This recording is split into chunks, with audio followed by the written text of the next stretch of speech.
හොඳයි පින්නතුනි අපි නැවතත් මේ වැඩසටහන ආරම්භ කිරීමටයි සූදානම් වෙන්නේ.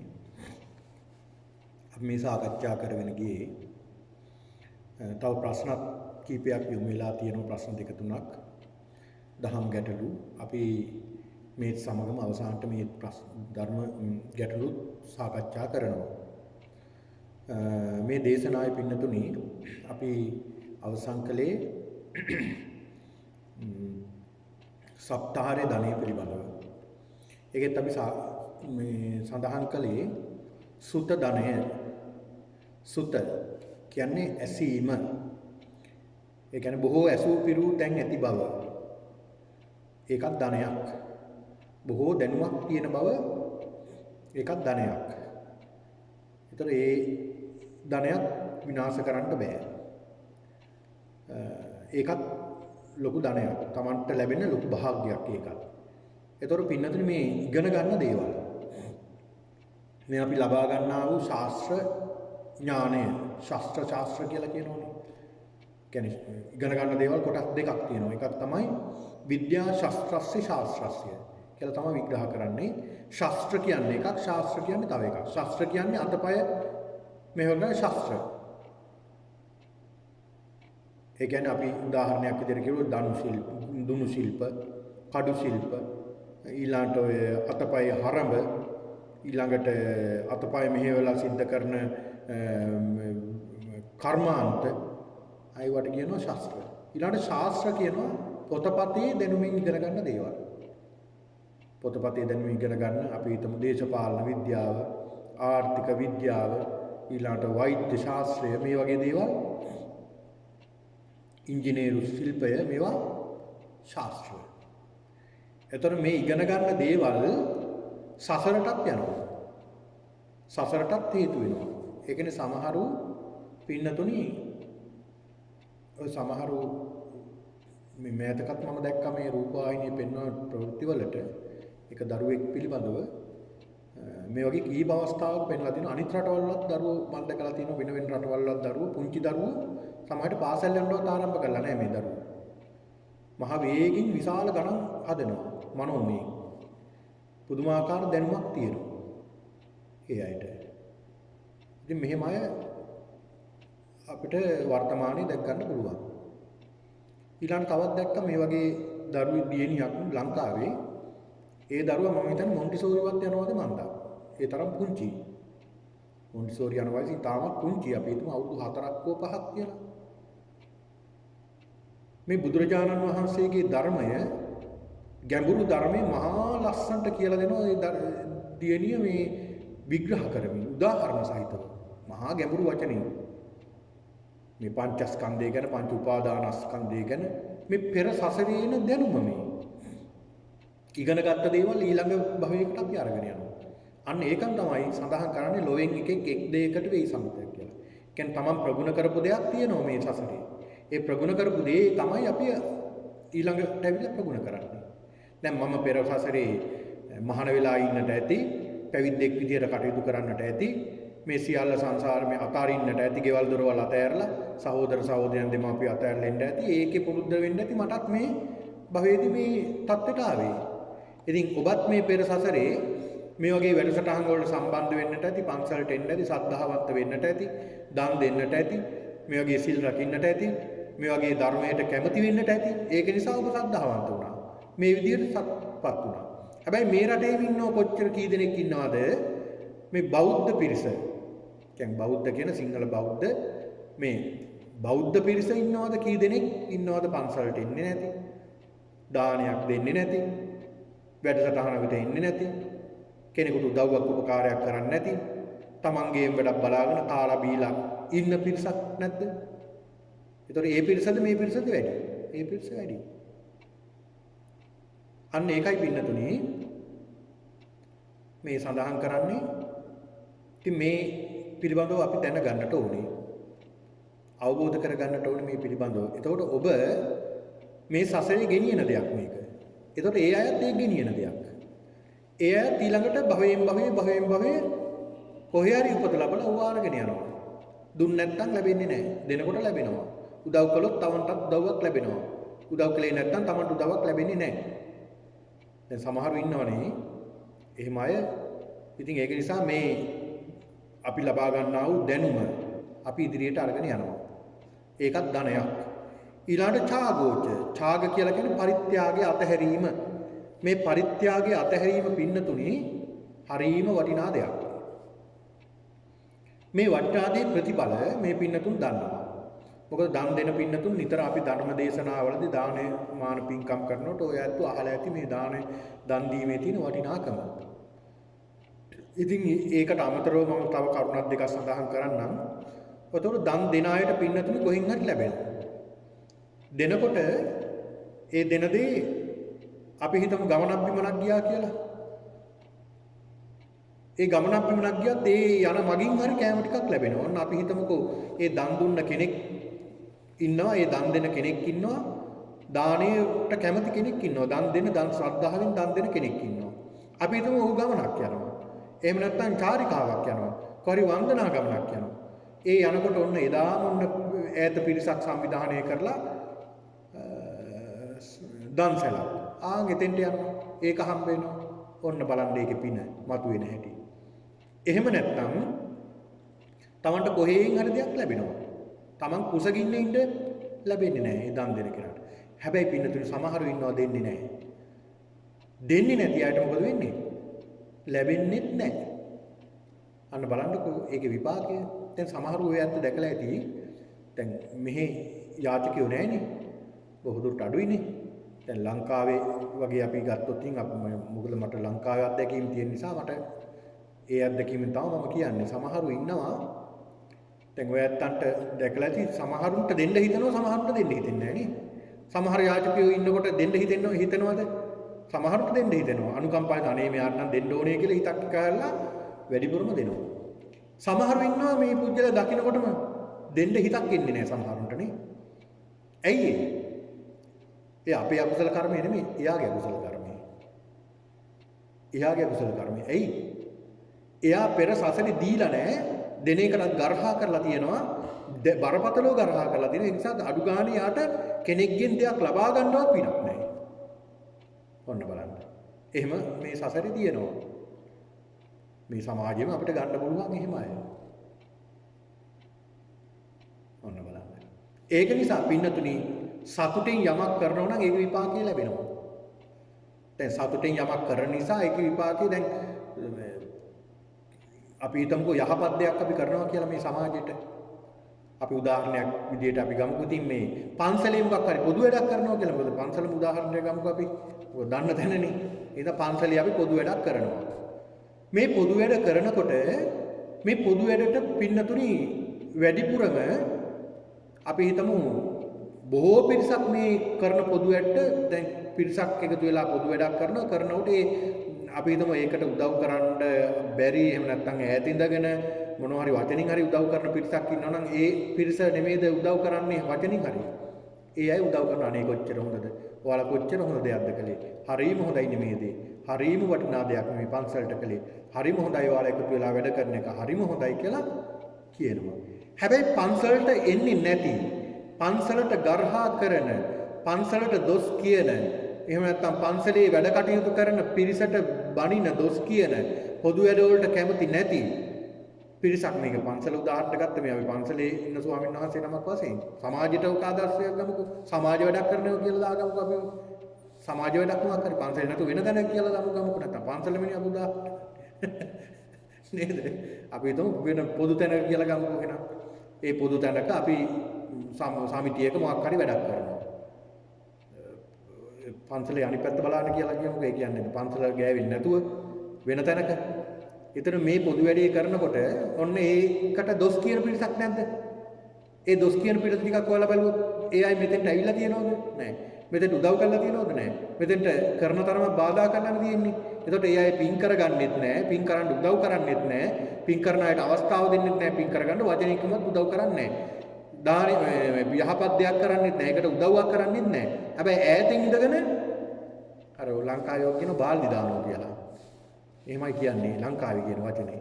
ඉතින් එහෙම නොයි බාල්දිය අදිනවා කියන්නේ ඒ කියන්නේ නරක දේවල් කරනවා කියලානේ. ඒකට බාධා කරනවා. හැබැයි මේකට උදව් කරන්නේ බොහොම ඒ කැමැති පිරිසක්. ඒකට බාධා කරන්නේ අකමැති පිරිසක්. එතකොට පින්නතුනේ මේක තමයි ස්වરૂපය, මේ සමාජ ස්වરૂපය.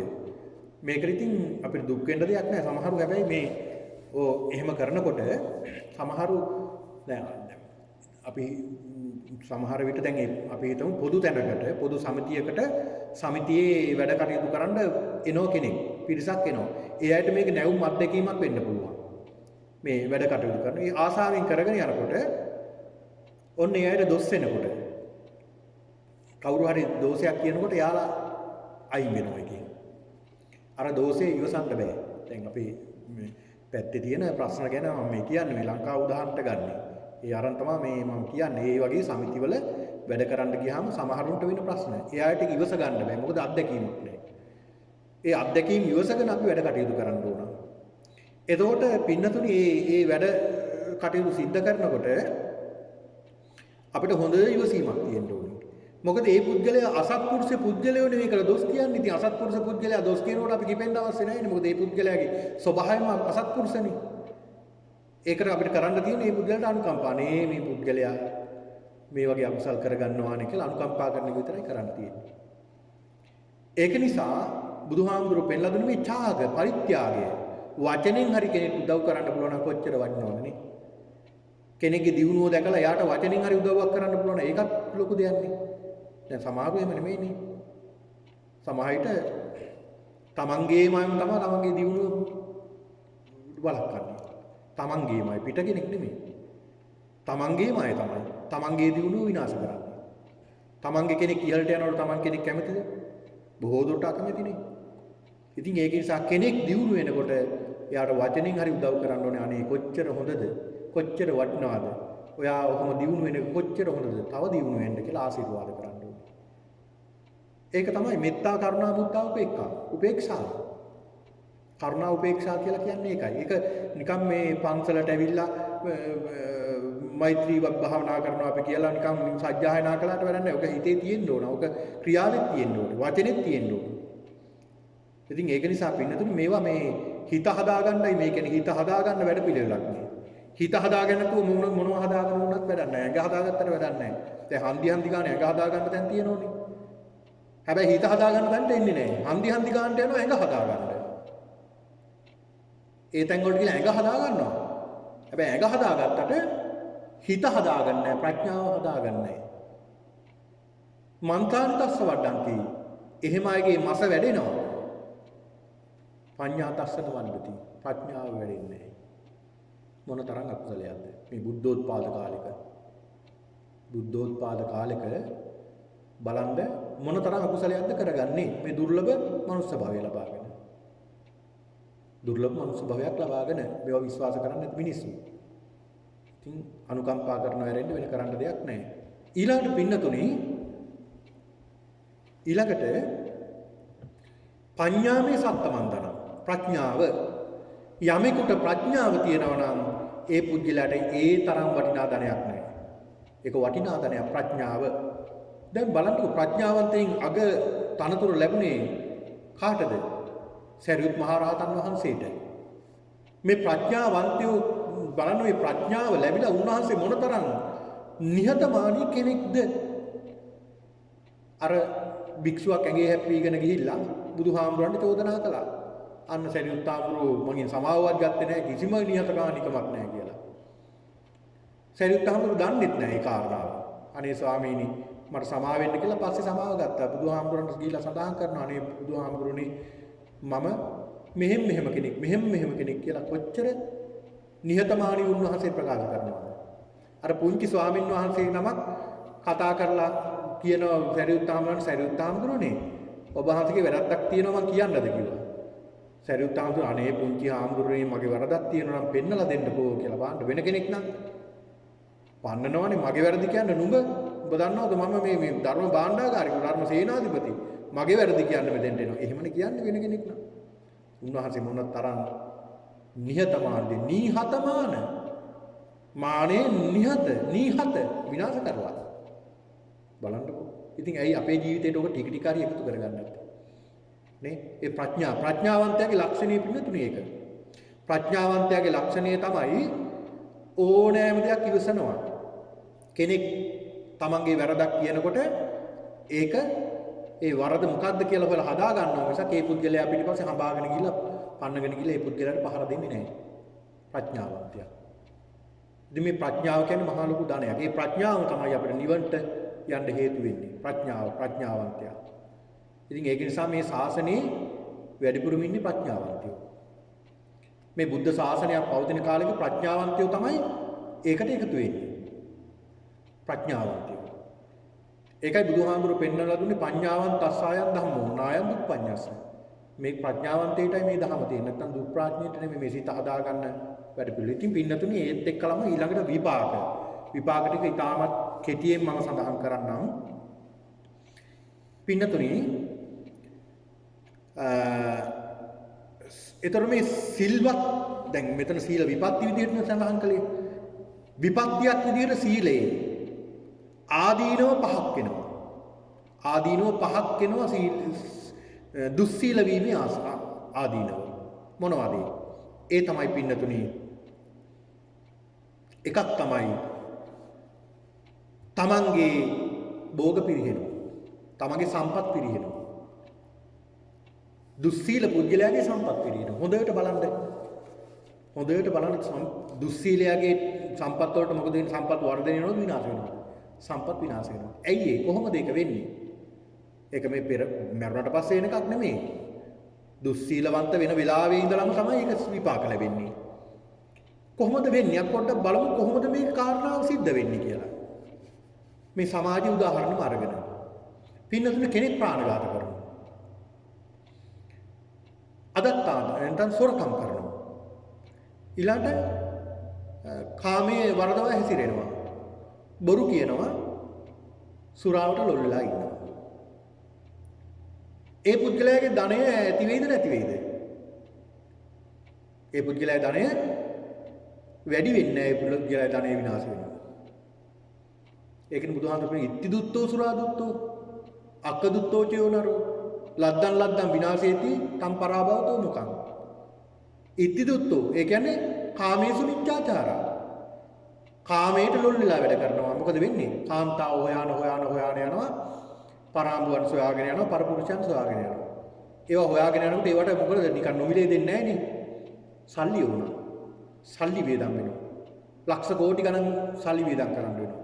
ඒ ගියාම නිකන් බෑ. බොණ්ඩක් දෙන්න ඕන නේ. බොණ්ඩක් ඕන. ඒ කියන්නේ අරක්කුත් දෙන්න ඕනේ. මේවත් දෙන්න වෙනවා. ඒතකොට ඒවට නිකන් දෙන්නේ නැහැ නේ. ඒවටත් වේදම් වෙනවා.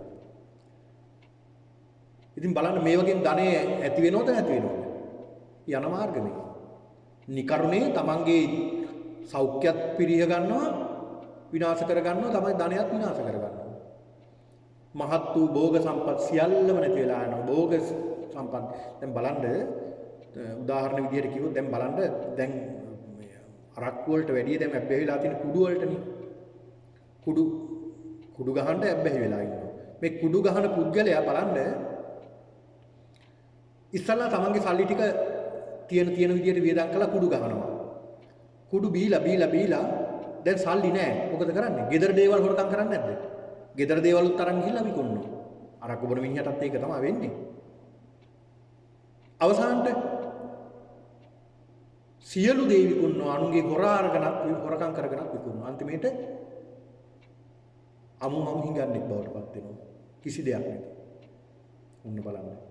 භෝග සම්පත් සියල්ල පිරිනවනවා. අන්න බලන්න සාන්දෘෂ්ටිකව විපාක ලැබෙන දේවල් මේ අපේ සමාජය අපිට දකින්න තියෙන දේවල්. මේ පුද්ගලයා ටිකෙන් ටික විනාශ වෙලා යනවා මේ දේවල්. සුරාපානය කරන කෙනාගේ ඊළාට ප්‍රාණඝාත කරන කෙනාගේ ඒවා මේ විශ්වයෙන් පවා ඒවා පැත්තකට කරලා දානවා. ලැබෙන්න දෙන්නේ නැහැ. ලැබෙන දේවලුත් නැති කරනවා. ඊළඟ කාරණාව තමයි පින්නතුනි මහත් වූ තමන් අපකීර්තියටපත් වෙනවා. දෙවෙනි කාරණාව අපකීර්තිමත් වෙනවා. අපි හිතමු ප්‍රාණඝාත කරන කෙනෙක් අපි හිතමු මිනිමරුවෙක්.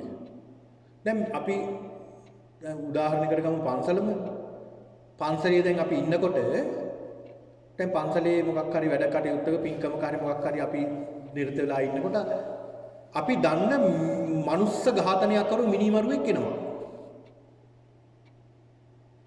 දැන් සමාජයේ ඉන්න මිනිස්සු මොනවා කියයිද? ගිහිල්ලා මල් දීලා පිළිගනීද? නෑ. සමාජය මොකද කියන්නේ? සමාජ මිනිස්සු කියනවා අන්න මිනිමරුවා. මිනිමරුවෝ මිනිමරුවා එනවා. ඕක මිනිමරුවෙක්. එහෙම කියන්නේ නැද්ද? සමාජෙ එහෙම කියනවා. එහෙම ඒක තමයි ඊළඟ විපාකය. බලන්න මේක සාන්දෘෂ්ටිකව ලැබෙන විපාකයක්. සමාජය අපේ කීර්තියටපත් වෙන්නේ නැද්ද? මේ මිනිමරුවෙක් කියලා කියනවා. ඒ පුද්ගලයාගේ පුතෙක් ආවෝ දරුවෙක් ආවෝ ඒ පුද්ගලයා එන්නේ නැතුව මිනිමරුගේ පුතා මිනිමරුගේ පුතා කියලා කියන්නේ නැද්ද? දරුවන්ටත් ඒක විපාක ලැබෙනවා. ඔන්න බලන්න. සොරකම් කරන කෙනෙක් ආවා. හොරෙක්. දැන් අපි කියන්නේ නැද්ද ගෙවල් වල ඉන්නකොට ඔය මිනිස්සයා නම් ගෙදරටවත් වද්ද ගන්න එපා. ආවොත් නම් ගිරයක් හරි කාක්කුවේ දාගෙන යන්නේ. මොනවා හරි සාක්කුවේ දාගෙන හොරකම් කරගෙන යන්නේ. ගෙදරකටවත් වද්ද ගන්න හොඳ නැති කෙනෙක් කියලා ඒ මිනිස්සයා ඉන්නකොට නෙමෙයි. මේ මිනිස්සයා දකින්නකොට කියන්නේ නැද්ද? කියනවා. පන්සලට ආවත් ඒක ටික කියනවා. පන්සලටත් වද්ද ගන්න එපා. අඩු ගානේ සෙරප්පු දෙයක් හරි හොරකම් කරන් යන්නේ ඔය මිනිස්සයා. මොනවා හරි අත ගාගෙන යන්නේ ඔය මිනිස්සයා. ඒ හින්දා කිසි දෙයක් නම් තියන්න එපා කියලා. එන්නවත් දෙන්න එපා කියලා. සමාජයෙන් කීර්තියක්ද අපකීර්තියක්ද? අපකීර්තියක්. ඉතින් අන්න විපාකයක් ඒක. මෙලොවේ වශයෙන් ලැබෙන විපාකයක්. ඊළඟට පින්නතුනි ඒ පුද්ගලයාට පිරිසක් මැදට බය නැතුව යන්න බෑ. ඒ පුද්ගලයාට පිරිසක් මැදට බය නැතුව යන්න බෑ. ඔන්න බලන්න. දැන් අරක්කු බොන කෙනෙක් බාන්නකො දැන් බේබද්දෙක් මේ බේබද්දා එනකොටම කියනෝනේ අන්න බේබද්ද ඕක බේබද්දෙක්. ඕක මහ බේබද්දෙක් කියලා. දැන් මෙහෙ තියෙනෝනේ මෙහෙ බේබද්දන්ට කියනවා බේබද්දෝ කියලා. ඉතින් මේ තුේ වෙන මොකක් කියන්නද බේබද්දා කියන්නේ නැතුනේ. එහෙම වෙන වචනයක් නැහැ නේ. බේබද්දට බේබද්දා කියන්නේ නැතුව නේ. ඉතින් බේබද්දන්ට බේබද්දෝ කියලා කියනවා ඉතින්. ඒ බේබද්දන්ගේ ස්වරූපය තමයි නිතරම බේබදුකමට හුරු වීම. මතට ලොල් වීම. මේ ඒක පුදුම කියන්නේ මේ මිනිස්සු ගෑනුත් පුරුදු වෙලා නේවට. එහෙමත් තියෙනවනේ සමහරු දැන් අපේ මේ ලංකාවේ අත්දැකීම් වලින් කියන්නේ සමහරු කියනවා මේ අපේ මහත්තයා නම් ඉතින් ටිකක් බොනවා ඉතින් වට වහන්නේ ටිකක් බොන්න බෑ පිරිමි වුණාම. බලන්න මොන්න තරම් නිහින ක්‍රියාවක්ද වචනයක්ද අපේ මහත්තයා බොනවා. බොන්න එපා පිරිමියෙක් වුණාම නොබී හිටියොත් පිරිමියෙක් නෙමෙයි වෙන්නේ. එතන බිව්වා නම් පිරිමියෙක්. ඔන්න බලන්න මොන තරම් පහත් තත්ත්වයට වැටිලාද නේද? මොන තරම් පහත් තත්ත්වයට වැටිලාද? ඉතින් ඒක නිසා ඕක දකින දරුවෝ මොකද කරන්නේ? දරුවන්ට අවවාදයක් කරන්න පුළුවන්ද? දරුවන්ට අවවාදයක් කරන්න බෑ. දරුවා ඊට පස්සේ අවුරුදු 10 12 වෙනකොට දරුවත් බොන්න ගන්නවා. ඊට පස්සේ තාත්තා අවවාද කරන පුතේ ඕක නරකයි බොන්න එපා උඹ. කිව්ව ගමන් මොකද වෙන්නේ? අනේ ඵලයන් තාත්තේ යන්න උඹ බිබී උඹ මට අවවාද කරනවා. උඹ බීනව නතර කරගන්න. එහෙමම දරුවෝ කියනවා. එහෙමම කියන දරුවෝ ඉන්නවා. ඉතින් කට උත්තර නැහැ තාත්තට ඉතින්. බලන්න අන්න විපාක. අපි කියනවා සමාජ අන්න බේබද්දා කියලා කියනවා නමක් උත් ඇදලා තියෙනවා. ඔය ඕක ආවොත් බේබද්දෙක් ආවොත් බොනවා කියලා එහෙම කියනවා. ඔන්න බලන්න. එහෙම නැත්තම් කියනවා මේ මිනිස්සයා ආවොත් බොරුවක් කියනවා කේලංකාරී පවුල් කොටවන මිනිස්සෙක්. ඔය මිනිස්සයා නම් වද්ද ගන්නවත් එපා. අම්මෝ අපි කතාව නවත්තමු ওই මිනිස්සයාට ඇහි යෝග. ඇහුනොත් මුළු ගමටම ප්‍රචාරය කරනවා කියලා එහෙම කියනවා. විපාකේ මිනිස්සු ලබන විපාක ඔන්න බලන්න. ඊළඟට දැන් සභාවකට යන්න බෑනේ පිරිසක් මැදට යන්න අපි හිතමු මිනිමරුවෙක් කියලා. මිනිමරු දැන් අපි හිතමු දැන් අපි පිරිසක් මැදට කතා කරගෙන ඉන්නකොට ප්‍රාණඝාත මිනිමරුවෙක් එනවා. මිනිමරුවෙක් අපි වැරදි කරන කෙනෙක් අපි හිතමු බලා ඉන්නවා. ප්‍රාණඝාත කරන කෙනෙක් හරි, බේබද්දෙක් හරි, හොරෙක් හරි, බොරු කියන කෙනෙක් හරි දකින්න දැන් අපි කතා කරගෙන ඉන්නවා. ඒ මිනිස්සයාට හිතෙනවා මොකද්ද? අපි මේ වෙන කතාවක් කරන්නේ. ඒ මිනිස්සයාට මං ගැන දන්නේ කතා කරන්නේ. මං ගැන තමයි කතා කරන්නේ ඔය. මං ගැන තමයි කතා කරන්නේ කියලා සමාජෙට එන්න කැමතිද ඔහු? නෑ සමාජයෙන් කොම් වෙනවා. සමාජයෙන් ඈත් වෙනවා. ඔහුගේම හීනමානයක් තියෙනවා මං ගැන මේ කතා කරන්නේ කියලා. එහෙමනේ. මං ගැනද කතා කරේ කියලා තනවා ඊට පස්සේ. ඇයි ඔහු දන්නවා ඔහු ගැන කතා කරනවා. මොකද ඔහු බොයබද්දෙක්, ඔහු හොරෙක්, ඔහු මිනිමරුවෙක්, ඔහු නරක කරන කෙනෙක්, අකුසල් කරන කෙනෙක්. ඒ නිසා මේ සමාජ මිනිස්සුත් මං ගැන කතා කරන්නේ කියලා ඔහුට හිතෙනවා. ඒක එක විපාකයක්. ඔන්න පින්නතුනි. ඊළඟ පින්නතුනි සිහි මුලා වෙන මේ පුද්ගලයා. ඒ කියන්නේ දැන් එහෙම ගිහිල්ලා අවසානට සිහිය මුලා වෙනවා.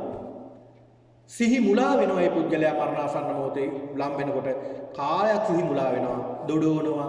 අනේ මෙහෙමයි කියලා කෑ ගහනවා. අර චුන්දසූකරේ ගැටුණා වගේ දවස් 7ක් කෑ ගැහුවා ඌරෙක් වගේ සිහි මුලා වෙලා. ඔන්න බලන්න. සිහි මුලා වෙලා කෑ ගැහුවා. වර්තමානයේත් ඒ වගේ අය ඉන්නෝ කෑ ගහනවා. අනේ මම මෙහෙම දේවල් කරන්නේ මාව පිච්චෙනවා, මාව දනවා, මාව බේරගන්න කියලා සිහි මුලා වෙලා කෑ ගහනවා අකුසල් කරලා. සිහි මුලා වෙනවා අවසානට. ඔන්න අවසාන විපාකේ තමයි මරණයෙන් පසු දුගතිය. මරණයෙන් පස්සේ දුගතිය අපාය වැටෙනවා. ඉතින් අපාය වැටෙන්න කර්ම සාස් කර ගන්න ඔය අය. ඒකයි බුදුහාමුදුරු පෙන්ලා දුන්නේ මේ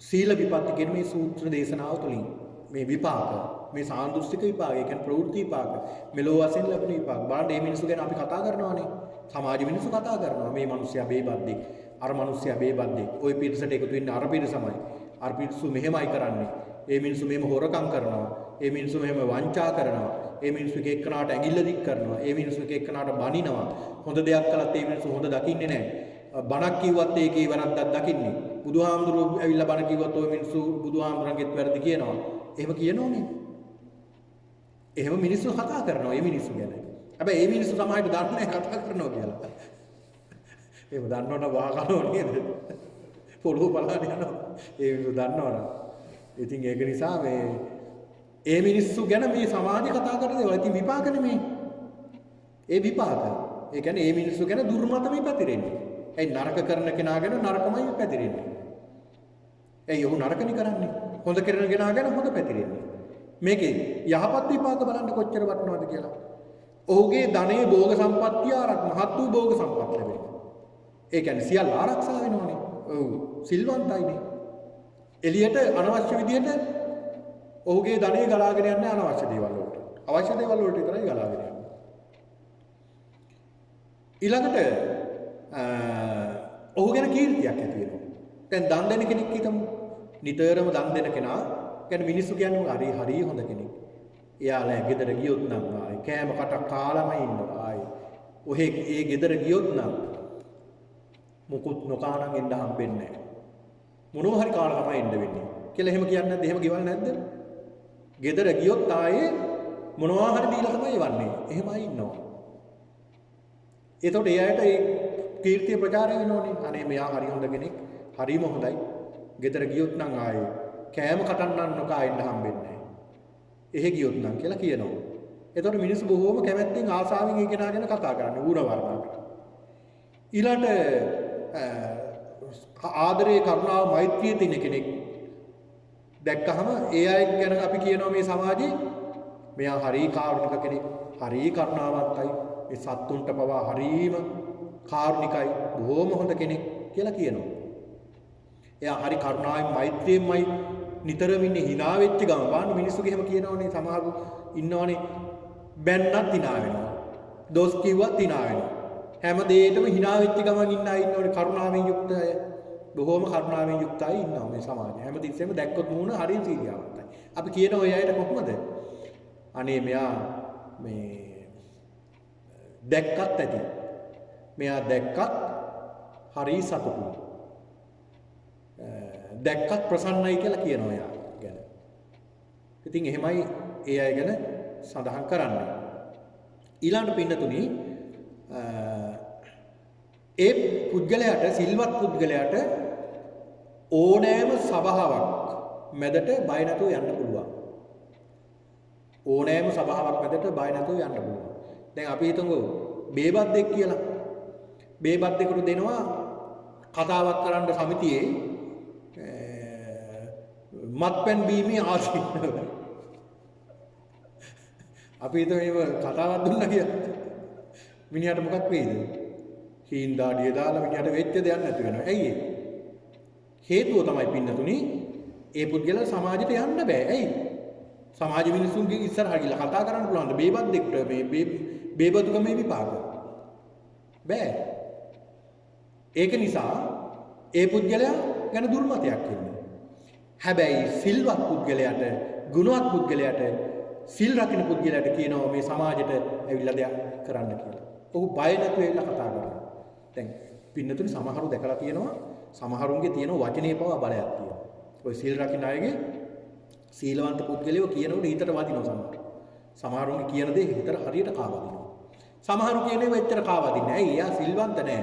ගුණවන්ත නැහැ. එයා කියන ඒවා එච්චර ගානකට ඉන්නෙත් නෑ අපිට. සමහරව එහෙම නෙවෙයි. එක වචනයක් දෙයක් කියනකොට හිතට හරියට වදිනවා. ඒ කියන්නේ හිතට දැනෙනවා. ආන් සිල්වතාගේ ලක්ෂණය. ඉතින් මෙන්න මේ ලක්ෂණය පින්නතුනි සිල්වතාගේ ඒ සිල්වත් පුද්ගලයා සිහි මුලා වෙන්නේ නෑ මරණයේදී. සිහි මුලා වෙන්නේ නැතුව මරණයටපත් වෙනවා. සිහි මුලා වෙන්නේ අවසාන කාලේදී. පින්නතුනි අවසානයේදී ඔහු කාලස්ස බේදා පරම්මරණ සග්ගම් ලෝකං උපජේ මරණයෙන් පස්සේ ස්වර්ගයේ උපත ලබනවා කියලා බුදුහාමුදුරුවෝ පෙන්ලා දුන්නේ. ඉතින් ඒක නිසා පින්නතුනි විනාඩි දෙකක පොඩි විවේකයක් මම ගන්නම් මේ ධර්ම සාකච්ඡාව කරන්න පෙර.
හොඳයි තෙරුවන් සරණයි සියලු දෙනාටම.